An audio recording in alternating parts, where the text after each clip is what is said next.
जम्मू कश्मीर रे पुलवामा रे टेररिस्ट बोमते मिद हरे गुजगुड़ा काना और बार हर किन खला काना गरा काना हर दो तिक्चे लगे ते हॉस्पिटल ते कोई दिया काट किना कथा लेकाते बाड़ायो काना पुलवामा टोठा रे 7 गोटांग हर कमित कान ताहेना को और उन ओक्तो ओना टोठा रे टेररिस्ट को बोम को चापा ले ताहे काना और ओना खातिर मिद हरे गुजगुड़ा काना साउते बार हर किन खला काना नित पुलवामा टोठा रे फोर्स को हाई अलर्ट रे मेना आकात कोआ।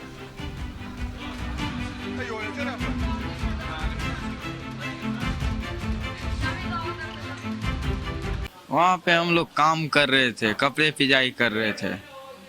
हम 4 बंदे थे और 3 भाई था छोटा छोटा। और क्या हुआ फिर कोई फेंका कोई चीज, मम्मी बोला शायद कोई पत्थर फेंका। फिर 10 सेकंड के बाद वो फट गया अचानक से। हम लोग फिर वहाँ से भागे।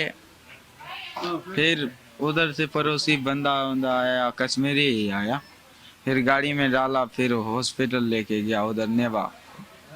फिर डरा किधर लेके आया। इससे आगे मुझको कोई मालूम नहीं। ब्लास्ट की आवाज कैसे सुनी? बहुत जोर का धमाका हुआ था।